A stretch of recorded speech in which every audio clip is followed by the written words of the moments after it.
Ahora sí, ya estamos presentando al analista político Aurelio Argañarás con su columna de los sábados, Para ¿Y vos qué pensás?, para Radio Tortuga 92.9, columna que hoy ha titulado Entre el tiempo y la sangre.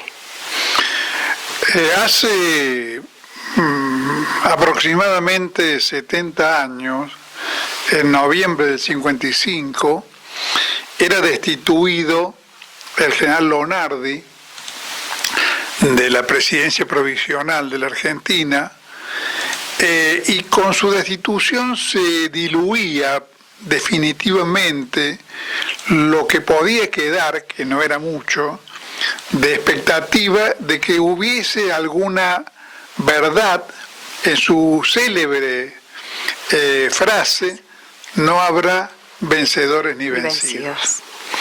Y se inauguraba con la presidencia de general Aramburu la época en la cual la Revolución Libertadora iba a mostrar su verdadero rostro, incluido el rostro sangriento de los fusilamientos de José León Suárez, y el envío a Ushuaia y la persecución de docenas de miles de delegados sindicales,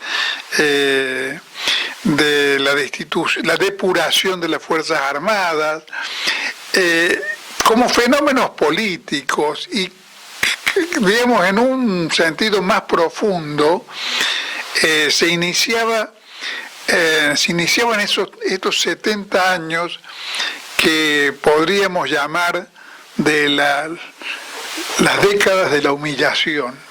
Los chinos hablan de un siglo de humillación. Nosotros llevamos 7 décadas de humillación y decadencia.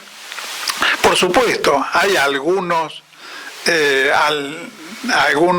momentos, podríamos hablar de recuperación, podríamos hablar de más de una vez del surgimiento de expectativas, pero en realidad la Argentina, que había logrado construir el peronismo histórico con ferrocarriles que tuvieron locomotoras diésel antes de que las usara Estados Unidos, con una potente industria aeronáuticas y mecánicas del Estado que tenía en Córdoba 10.000 trabajadores y tenía 2.000 estudiantes de matricería en la escuela fábrica, todo un proceso sin el cual no hubiera tenido Córdoba industria automotriz, porque cuando llegaron las empresas privadas encontraron toda esa formación de capital humano ya lista, y la creación de una cultura técnica que permitiera que el negocio pudiera funcionar. Obviamente en el mundo semicolonial, en el mundo subdesarrollado, las empresas mundiales encuentran siempre posibilidades de pagar salarios que son altamente menores a los salarios que se pagan en los países centrales, en Europa o en Estados Unidos.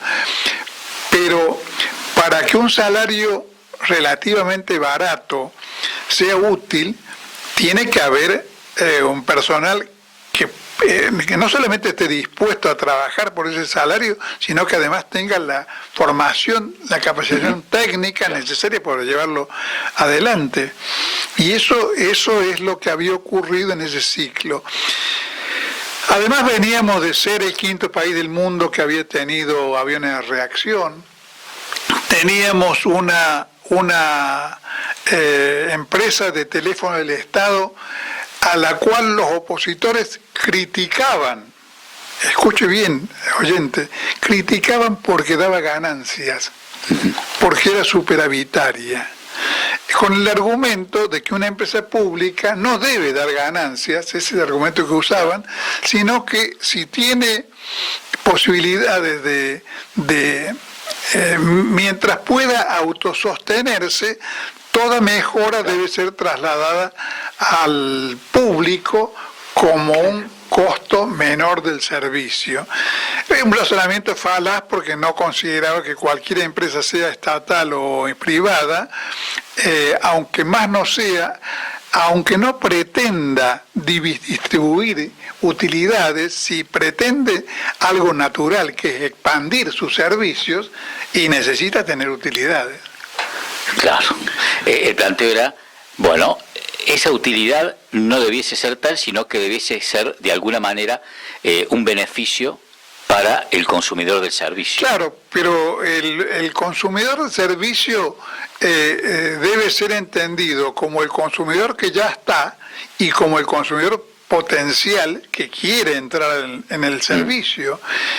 La Argentina en esa época no tenía el padecimiento que tuvo después de que estos años signados por la Revolución Libertadora fueron aniquilando las empresas públicas, degradándolas hasta el extremo de que en los últimos años de Entel, la empresa estatal por allá en la década del 90, era imposible conseguir que le instalaran a uno un teléfono en el domicilio. Estamos hablando de una época en que los teléfonos eran domiciliarios, no existían celulares. Y bueno, alguien solicitaba el teléfono y a lo mejor tenía que esperar 2 o 3 años para que le llegara el turno. Bueno, era infernal el sistema, como comenzó poco a poco a ser infernal todo lo que dependía del Estado, porque había una política de degradación de lo estatal. Así se degradó el sistema sanitario creado por el doctor Carrillo, que era lejos el mejor de América Latina. El mejor sanitarista de América Latina. El gran sanitarista, sí. Había creado un sistema que era modelo en el mundo de salud pública en la Argentina. En ese momento, ir al hospital público no era pertenecer al mundo de los marginados que no pueden pagar un médico privado o ir a un... No, era contar con un servicio público tan excelente como era excelente en la misma época el servicio sanitario británico, que también era íntegramente estatal. Claro, sí. Hasta que llegó la Thatcher, el sistema de salud pública británico era del Estado. En una época en que en todo el mundo, digamos, no existía, no se había impuesto esta noción neoliberal de que el Estado no debe estar excluido de casi todas las actividades que no sean la de tener policía para reprimir y algunos docentes para que atiendan la educación que está en manos del público. Pero consultado sobre el tema de la Revolución Libertadora, en alguna ocasión Perón habló de que él se había visto obligado a elegir, entre la sangre y el tiempo. Porque de haber resistido a la Revolución Libertadora, la Argentina habría sufrido una guerra civil con la cantidad de muertos y los daños consiguientes. Y esa frase, que yo sepa, el único que ha tratado de hacer un tema de reflexión largo y tendido del asunto fue León Rossigner, en un libro que lleva el título de La guerra y el tiempo, La sangre y el tiempo, y también en otro que se llama... no me acuerdo en este momento, pero aclaro que estoy nombrando libros que no he leído por una cuestión de higiene, porque el interés o la curiosidad intelectual pudo menos que la repugnancia ante Rossigner, porque... Bueno, para que el oyente sepa, seguramente no lo sabe, Rossigner estaba exiliado en México en la época de la Guerra de las Malvinas y fue el único exiliado argentino que le reprochó a sus colegas de la exilio haber respaldado al gobierno argentino en la ocupación de Malvinas, porque él era pro-inglés. Entonces, digamos, a mí me produjo esa información suficientemente asco como para que nunca leyera un libro de Rossigner. Pero los que más han han trajinado con la expresión de Perón han sido algunos intelectuales peronistas que la reivindican como un acierto o como una afirmación sabia y acertada del general Perón. Y yo quiero discutir eso porque me parece que hay dos elementos que digamos que tornan como absolutamente discutible esa apreciación, y un elemento y una especie de implícito que es ignorar que Perón, aunque formuló cuestiones doctrinarias, fue un gran estadista, digamos, en cuyas formulaciones conceptuales siempre tuvo una inclinación fuertemente pragmática. Y entonces Perón, de alguna manera, muchas cosas que dijo, las dijo no como exposiciones de doctrina, en el sentido de que ciertas nociones doctrinarias se anticipan a los hechos, sino las formuló como un modo de justificación de lo ya hecho. O sea, para justificar conductas, claro, más que para hacer de esas conductas una crítica racional y profunda. Pero Perón hace muchos años que murió, y en tal caso uno habla para los vivos, y para los vivos en el sentido vital, ¿no? Claro, no estoy biológico, digamos. Claro, biológico, no estoy hablando de avivados. Claro. De viveza criolla. De viveza criolla. Sí. Y en los vivos me parece que hay dos elementos, como decía hace un momento, que suman, y reflexión con una dosis oculta de capitulación.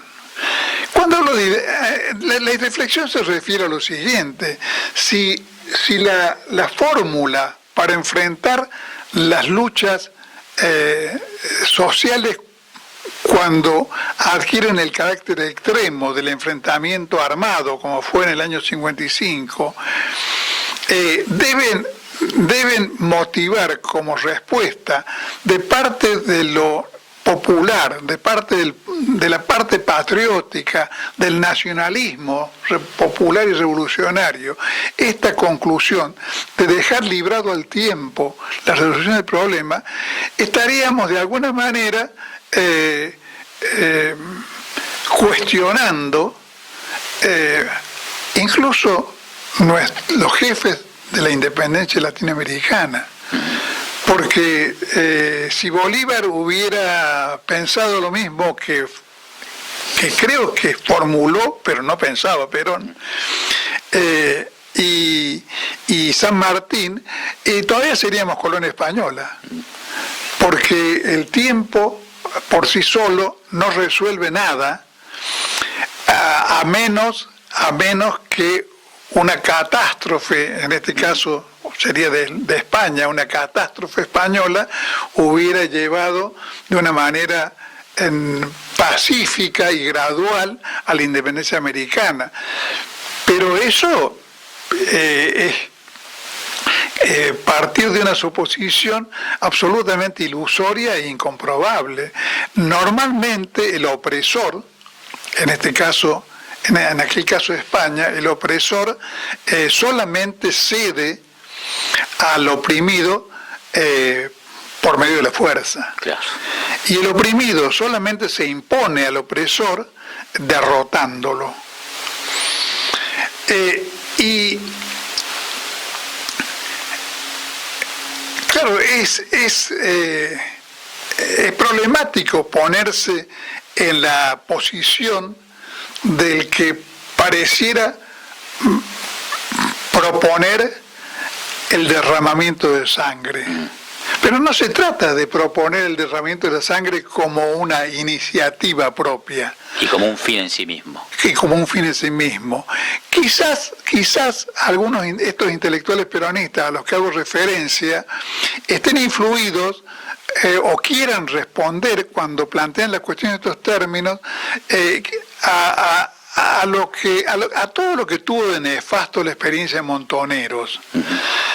Pero la experiencia de Montoneros, lo que tiene de nefasto es que se trataba no de una lucha de masas, no de un proceso de levantamiento masivo y nacional contra la opresión, sino de la acción de grupos armados, autoelegidos, disociados de la sociedad real, que respondían a su propia lógica y que concretamente en el caso de la Argentina la función que cumplieron fue proveer de pretextos y de justificativos a la acción del golpismo de Videla y Martínez de Oz el 24 de marzo del 76, que una de las causas que hizo suyas o de los justificativos que escribió es que había que terminar con el terrorismo.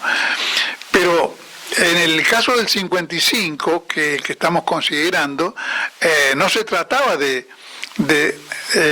promover el problema no era promover el derramamiento de sangre, el problema es que si había o no que impedir que la contrarrevolución oligárquica y imperialista triunfara sublevándose contra un régimen constitucional legítimo que había sido elegido por el 62% del electorado, que contaba con un amplísimo respaldo popular, como lo demostraron los años de la proscripción, donde el peronismo estaba proscripto justamente porque si le permitían presentarse elecciones, ganaba las elecciones, y en ese caso, al daño al que hace referencia el derramamiento de sangre, tiene que sumársele o contraponérsele el daño que significa no resistir. Y no resistir ha significado concreta y realmente en la Argentina padecer 70 años de decadencia, de empobrecimiento colectivo, de miles y miles de muertos por ausencia del Estado, porque la pobreza también genera índices altos de mortandad, los 30.000 desaparecidos durante el proceso militar del 76, que es parte del ciclo de la Revolución Libertadora. Claro. Entonces, digamos, pensar que hay que elegir entre el tiempo y la sangre, si hubiera significado, por ejemplo, en el caso norteamericano, que en la guerra de secesión el norte industrial y progresista dejara al sur esclavista y pro-inglés prevalecer, y entonces Estados Unidos no hubiera llegado a ser la potencia industrial que fue, sino un país proveedor de algodón al mercado inglés y una factoría semicolonial americana del tipo de la que fue la Argentina en la época de predominio del imperialismo inglés. Entonces, se trata de que este tema, aunque obviamente no tiene no tiene una relación viva con el presente que estamos viviendo, pero se trata de un tema que no puede ser malbaratado doctrinariamente, porque si en alguna ocasión logramos instalar en la Argentina un gobierno patriótico, un gobierno dispuesto a llevar adelante las tres banderas fundamentales del peronismo histórico: la independencia económica, la seguridad política y la justicia social, y a transformar la Argentina en un país diferente, tenemos que estar dispuestos a defender la legitimidad generada por una construcción política de ese tipo, que sería una reedición de la que logró construir el peronismo histórico, con uñas y dientes. No se puede, después de haber llevado a cabo, como fue la obra histórica del peronismo, un enorme esfuerzo nacional para transformar a la Argentina en un país que podía en algún momento celebrar, ya lo había hecho en Tucumán en el 46, digamos, ¿no? Celebrando celebrando un poco prematuramente, digamos, ¿no? Lo que Perón llamaba la independencia económica. Digamos, en un 9 de julio, donde se memoraba la declaración de la independencia, Perón, digamos, declaró la independencia económica. Pero la Argentina no había logrado consolidar su independencia económica, y sobre todo no había logrado destruir el poder económico interno, que es el que motorizó la Revolución Libertadora y derrocó a Perón. Y allí aparece un segundo planteo, que es que el peronismo, dicen algunos, no pretende aniquilar a nadie. Y con la palabra aniquilar se pretende transformar la palabra aniquilar en sinónimo, no sé, de asesinar, o de algo semejante a asesinar. Y cuando uno habla de aniquilar una clase social parasitaria, no está hablando de matarla. Claro. Está hablando de destruir su poder, que es una cosa distinta. Inclusive en países que vivieron una revolución, los sectores chinos, por ejemplo, que habían resistido la revolución china, emigraron a Formosa, pero nadie pensó en matarlos uno por uno, cosa que muchas veces sí piensan los regímenes oligárquicos, ¿no? Pero no se trata de llevar a cabo un asesinato colectivo de una clase social. Se trata de vencerla en términos políticos, que a veces se transforman en términos militares. Pero los términos militares no son los términos de la aniquilación. Un ejército vence cuando desorganiza y desarma al enemigo, no cuando los mata a todos. Entonces creo yo que hay allí por un lado, una falta de criterio y de reflexión profunda, y por otro, como decía al comenzar, una soterrada capitulación, porque se le está asegurando, con esa afirmación de que esa sería la fórmula a elegir, se le está asegurando al imperialismo y al enemigo oligárquico que cuando se subleven contra un gobierno popular y traten de destruirlo, no van a ser reprimidos y aniquilados. Entonces, significa autocondenarse a la derrota por los siglos de los siglos. Y eso creo que no se tiene en cuenta al transformar esa frase en un emblema identitario. Los procesos que he citado, la Revolución Latinoamericana con Bolívar y San Martín, la Guerra de Secesión Norteamericana, y podría nombrar la Revolución China. China es lo que es actualmente porque Mao y los dirigentes chinos no dejaron librado al tiempo. Al desgaste del enemigo. Claro, que al tiempo desgastar al enemigo o lo transformar en bueno, cosa que no ocurre nunca. Lo derrotaron, lo obligaron a exiliarse en la isla de Formosa y se apoderaron del país y lo gobernaron como lo vienen gobernando desde hace ya más de 70 años. Claro, con los resultados entonces, esa es la fórmula. Y con esto no estoy diciendo que la fórmula sea el comunismo y no el peronismo. Estoy planteando la cuestión por encima de esas caracterizaciones, aunque las pueda abarcar, digamos, ¿no? Pero la fórmula correcta es estar conscientes de que si el enemigo resiste el dominio popular, la legitimidad de un dominio popular debe ser reprimido con todas las de la ley.